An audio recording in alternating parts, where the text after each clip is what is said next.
Hi, welcome to Tim's Read Throughs. Before I get started with the chapter today, I've got a few things. First off, I decided I had a Twitter long ago just to follow a couple Star Wars things. Uh, Emo Kylo Ren was one of them, and I forget what the other ones were. They were real funny, and it kind of slowed down, kind of burned out. So I stopped using Twitter. And recently, there are a few YouTubers that I follow.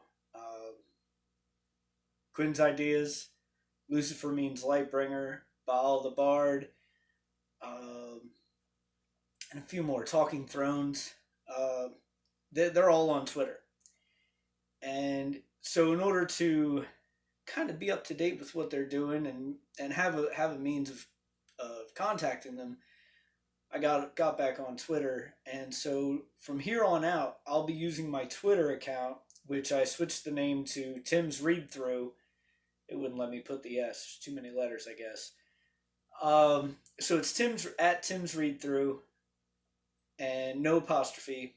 So that's my Twitter account, and that's where all the updates will be. I'll also still be doing it for those of you who I know in my personal life. I'll still be sharing on my Facebook and uh, still be doing updates on the Facebook. There'll just be more on the Twitter. So at Tim's Read Through is the Twitter. That being said, I recently posted on my Facebook and on Twitter about an update with the chair. The other day, I put a lot of time in. I broke everything down. It was a skeleton, and I went out to Joanne Fabric. I picked a couple things up and got working. I have a really good idea of what I plan on doing with it, and yeah, so there's a lot of progress made on the chair. I just have to get the fabric, which uh, I plan on doing the work with the fabric with my mother-in-law. My mother-in-law, she sews, she's great at it, and I don't know the first thing about sewing anything. So I'm going to give her the fabric. We're going to see them next weekend, and we might actually go out and maybe get the fabric. I'm going to give them the fabric that came off the chair so that she has something to make patterns of, and maybe in the next few weeks, I'll have that chair put together. It should be pretty cool. I'm really excited about it. Like I said, it's coming together nice. Or maybe I didn't say, but it's coming together nice. And with that, while I was out at Joanne Fabrics, I shot over to Michael's. Michael's had a deal buy one, get one free on frames. So I picked up a frame. And the reason I think this is fitting is because this was actually a show poster that a friend of mine, Stoyer, printed up for the Keystone Hardcore Jam. And I think it's fitting because Daenerys. So yeah, you can see it was a hell of a show. It was the third one. It was the Winter Jam. So Keystone Hardcore Jam 3. Gorilla Biscuits. Yeah, you can't go wrong with Gorilla Biscuits. Shelter. One King Down. I can't read that backwards. Earth Crisis. Wisdom and Change, one of my all-time favorite. Actually, I'm almost always rocking one of their shirts. But yeah, it was a really great show, and I always support local artists. My boy Stoyer, like I said, printed this. He's a good friend of mine. We've been friends for years, and with it having Daenerys on it, I had to get it. Well, I just recently got the frame, and it looks incredible. Um, my ceiling up here is slanted, so I'm looking for a place to hang it. But yeah, I just wanted to share this because Daenerys, and it's an incredible poster of a really incredible hardcore show. So you get a taste of what else I'm into in my life. PA hardcore till the day I die. Now, now that I got all the nonsense out of the way, I guess it's time to get started with. Oh, there it is. Arya.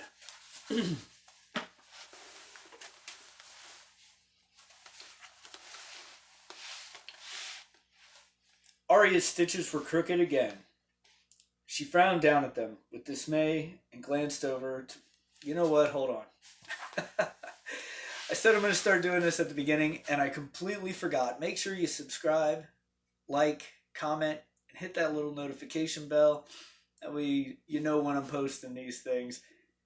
Wanted to get that out of the way. Because if I wait till the end, I don't think a lot of you guys make it to the end. Let's see. Who can I'll say something special at the end. And if somebody comments with it, well, I know you made it all the way. All right, let's get back to this. Where are we at? Arya's stitches were crooked again. She frowned down at them with dismay and glanced over to where her sister Sansa sat among the other girls. Sansa's needlework was exquisite. Everyone said so. Sansa's work is as pretty as she is, Septa Mordane told their lady mother once. She has such fine, delicate hands. When Lady Catelyn had asked about Arya, the Septa had sniffed. Arya has the hands of a blacksmith.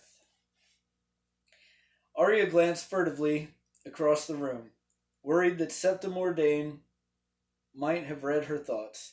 But the Septa was paying her no attention today. She was sitting with the Princess Myrcella, all smiles and admiration. It was not often that the Septa was privileged to instruct a royal princess in the womanly arts, as she had said when the Queen brought Myrcella to join them. Arya thought that Myrcella's stitches looked a little crooked too, but you would never know it from the way Septa Mordane was cooing. She studied her own work again, looking for some way to salvage it, then sighed and put down the needle. She looked glumly at her sister, Sansa. Sansa was chatting away happily as she worked. Beth Cassell, Sir Roderick's little girl, was sitting by her feet, listening to every word she said, and Jane Poole was leaning over to whisper something in her ear. "What are you talking about?" Arya asked suddenly. Jane gave her a startled look, then giggled. Sansa looked abashed. Beth blushed. No one answered. "Tell me," Arya said. Jane glanced over to make certain that Septa Mordane was not listening. Myrcella said something then, and the Septa laughed along with the rest of the ladies.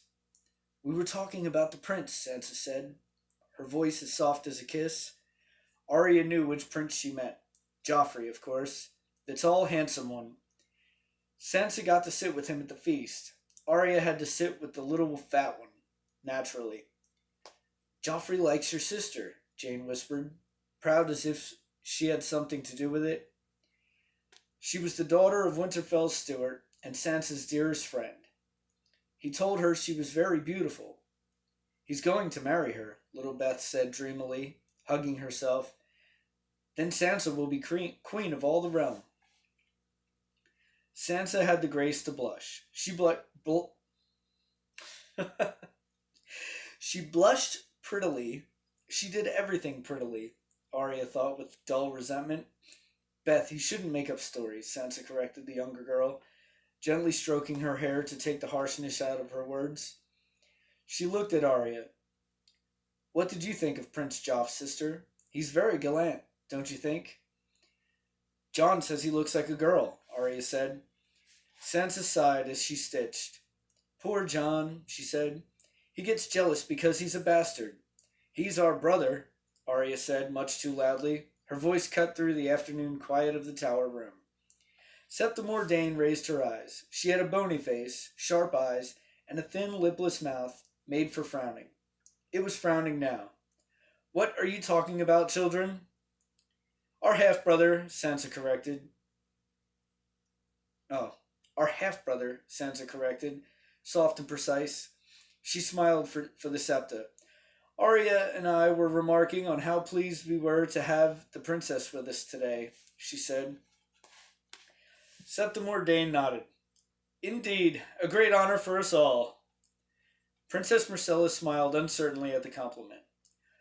"Arya, why aren't you at work?" the Septa asked. She rose to her feet, starched skirts, rustling as she started across the room. Let me see your stitches. Arya wanted to scream. It was just like Sansa to go and attract the Septa's attention. Here, she said, surrendering up her work. The Septa examined the fabric. Arya, Arya, Arya, she said. This will not do, this will not do at all. Everyone was looking at her. It was too much. Sansa was too well bred to smile at her sister's disgrace. But Jane was smirking on her behalf. Even Princess Myrcella looked sorry for her. Arya felt tears filling her eyes. She pushed herself out of her chair and bolted for the door. Septa Mordane called after her. Arya, come back here. Don't you take another step. Your lady mother will hear of this. In front of our royal princess, too. You'll shame us all. Arya stopped at the door and turned back, biting her lip. The tears were running down her cheeks now. She managed a stiff little bow to Myrcella. By your leave, my lady. Myrcella blinked at her and looked to her ladies for guidance. But if she was uncertain, Septa Mordane was not. Just where do you think you are going, Arya? The Septa demanded. Arya glared at her. I have to go shoe a horse, she said sweetly, taking a brief satisfaction in the shock on the Septa's face. When she whirled and made her exit, running down the steps. Then she whirled and made her exit. Running down the steps as fast as her feet would take her. It wasn't fair. Sansa had everything. Sansa was 2 years older. Maybe by the time Arya had been born, there had been nothing left. Often it felt that way. Sansa could sew and dance and sing. She wrote poetry. She knew how to dress. She played the high harp and the bells. Worse, she was beautiful. Sansa had gotten their mother's fine high cheekbones and the thick auburn hair of the Tullys. Arya took after their lord father. Her hair was a lusterless brown, and her face was long and solemn. Jane used to call her Arya Horseface, and neigh whenever she came near. It hurt that the one thing Arya could do better than her sister was ride a horse. Well, that and manage a household. Sansa had never had much of a head for figures. If she did marry Prince Joff, Arya hoped for his sake they had a good steward. Nymeria was waiting for her in the guardroom, at the base of the stairs. She bounded to her feet as soon as she caught sight of Arya. Arya grinned. The wolf pup loved her, even if no one else did. They went everywhere together, and Nymeria slept in her room at the foot of her bed. If Mother had not forbidden it, Arya would gladly have taken the wolf with her to needlework. Let Septa Mordane complain about her stitches then. Nymeria nipped eagerly at her hand as Arya untied her. She had yellow eyes. When they caught the sunlight, they gleamed like two golden coins. Arya had named her after the warrior queen of the Rhoyne, who had led her people across the narrow sea. That had been a great scandal too. Sansa, of course, named her pup Lady. Arya made a face and hugged the wolfling tight. Nymeria licked her ear, and she giggled. By now, Septa Mordane would certainly have sent word to her lady mother. If she went to her room, they would find her. Arya did not care to be found. She had a better notion. The boys were at practice in the yard. She wanted to see Robb put gallant Prince Joffrey flat on his back. Come, she whispered to Nymeria. She got up and ran, the wolf coming hard at her heels. There was a window in the bridge. Let me get a sip of this.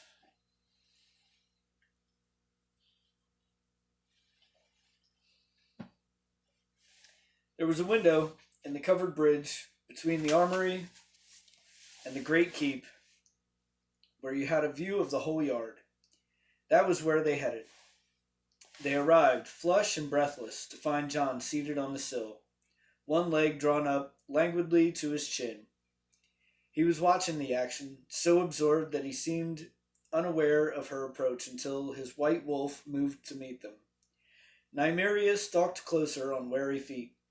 Ghost already larger than his litter mates smelled her gave her ear a careful nip, and settled back down. John gave her a curious look. Shouldn't you be working on your stitches, little sister? Arya made a face at him. I wanted to see them fight. He smiled. Come here, then. Arya climbed up on the window and sat beside him, to a chorus of thuds and grunts from the yard below. To her disappointment, it was the younger boys drilling. Bran was so heavily padded he looked as though he had belted on a feather bed, and Prince Tommen, who was plump to begin with, seemed positively round. They were huffing and puffing and hitting each other with padded wooden swords, under the watchful eye of old Sir Roderick Cassel, the master-at-arms. A great stout keg of a man with magnificent white cheek whiskers. A dozen spectators, man and boy, were calling out encouragement. Rob's voice the loudest among them. She spotted Theon Greyjoy beside him, his black doublet emblazoned with the golden kraken of his house, a look of wry contempt on his face. Both of the combatants were staggering. Arya judged that they had been at it a while. A shade more exhausting than needlework, John observed. A shade more fun than needlework, Arya gave back at him.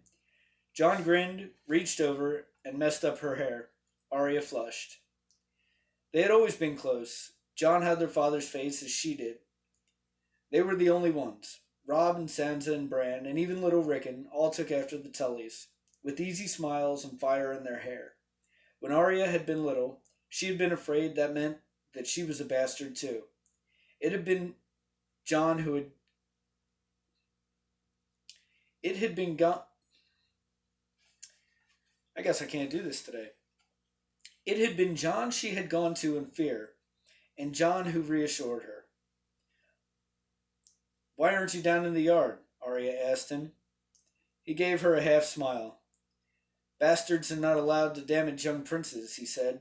Any bruises they take in the practice yard must come from true-born swords. Oh, Arya felt abashed. She should have realized, for the second time today, Arya reflected that life was not fair. She watched her little brother whack at Tommen. I could do just as good as Bran, she said. He's only 7. I'm 9. John looked her over with all his 14-year-old wisdom. You're too skinny, he said. He took her arm to feel her muscle. Then he sighed and shook his head. I doubt you could even lift a longsword, little sister. Never mind swing one. Arya snatched back her arm and glanced at him. John messed up her hair again. They watched Bran and Tommen circle each other. You see Prince Joffrey? John asked. She hadn't, not at first glance. But when she looked up again, she found him to the back, under the shade of a high stone wall. He was surrounded by men she did not recognize, young squires in the livery of Lannister and Baratheon, strangers all. There were a few older men among them, knights, she surmised.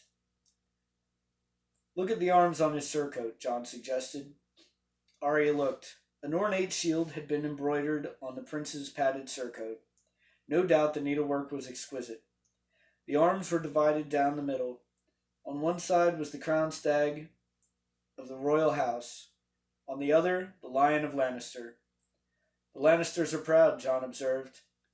You'd think the royal sigil would be sufficient, but no. He makes his mother's house equal in honor to the king's. The woman is important too, Arya protested. John chuckled. Perhaps you should do the same thing, little sister. Wed Tully to Stark in your arms. A wolf with a fish in its mouth? It made her laugh. That would look silly. Besides, if a girl can't fight, why should she have the coat of arms? John shrugged. Girls get the arms, but not the swords. Bastards get the swords, but not the arms. I did not make the rules, little sister. There was a shout from the courtyard below. Prince Tommen was rolling in the dust, trying to get up and failing. All the padding made him look like a turtle on its back. Bran was standing over him with upraised wooden sword, ready to whack him once he regained his feet. The men began to laugh. Enough, Sir Roderick called out. He gave the prince a hand and yanked him back to his feet. Well fought, Lew. Donis, help. Well fought. Lou, Donis, help them out of their armor. He looked around. Prince Joffrey, Robb, will you go another round? Robb, already sweaty from a previous bout, moved forward eagerly. Gladly. Joffrey moved into the sunlight in response to Roderick's summons. His hair shone like spun gold. He looked bored. This is a game for children, Sir Roderick. Theon Greyjoy gave a sudden bark of laughter. You are children, he said derisively. Robb may be a child, Joffrey said. I am a prince, and I grow tired of swatting at Starks with a play sword. You got more swats than you gave, Joff, Robb said. Are you afraid? Prince Joffrey looked at him. Oh, terrified, he said. You're so much older. Some of the Lannister men laughed. Jon looked down on the scene with a frown. Joffrey is truly a little shit, he told Arya. Sir Roderick tugged thoughtfully at his white whiskers. What are you suggesting? He asked the prince. Live steel. Done, Robb shot back. You'll be sorry.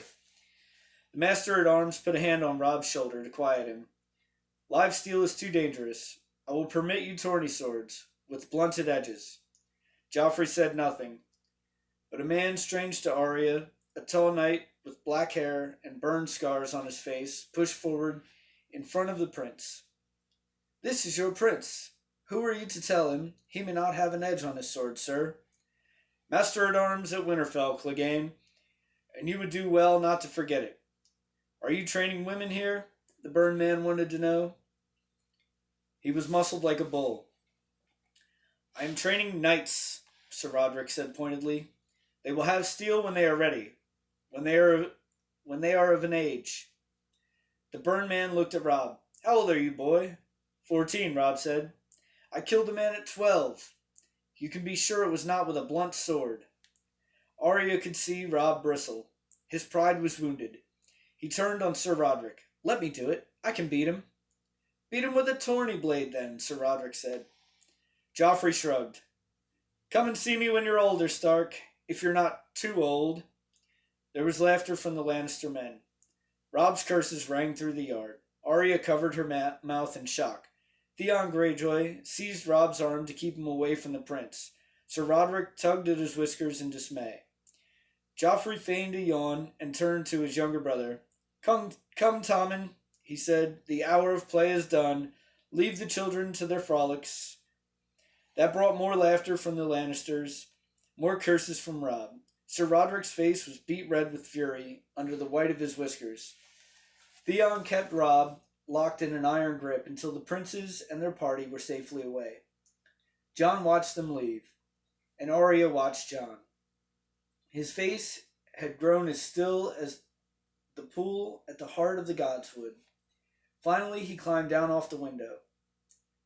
The show is done, he said. He bent to scratch Ghost behind the ears. The white wolf rose and rubbed against him. You had best run back to your room, little sister. Septim Ordain will surely be lurking. The longer you hide, the sterner the penance. You'll be sowing all through the winter. When the spring thaw comes, they will find your body with the needle still locked tight between your frozen fingers. Arya didn't think it was funny. I hate needlework, she said with a passion. It's not fair. Nothing is fair, Jon said. He messed up her hair again and walked away from her, Ghost moving silently beside him. Nymeria started to follow too, then stopped and came back when she saw that Arya was not coming. Reluctantly, she turned in the other direction. It was worse than Jon had thought. It wasn't Septim Ordain waiting in her room. It was Septim Ordain and her mother. And with that, we end another chapter of George R. R. Martin's A Game of Thrones. The next chapter will be Bran 2, which, again, pushes the story forward. I really love these books. This book is really just the introduction to the world, especially in these first few chapters. But, as you go on through the rest of the books, you really see, the vast character development and the work that George put into this. So, With that being said, I look forward to the next reading, and till next time, thank you.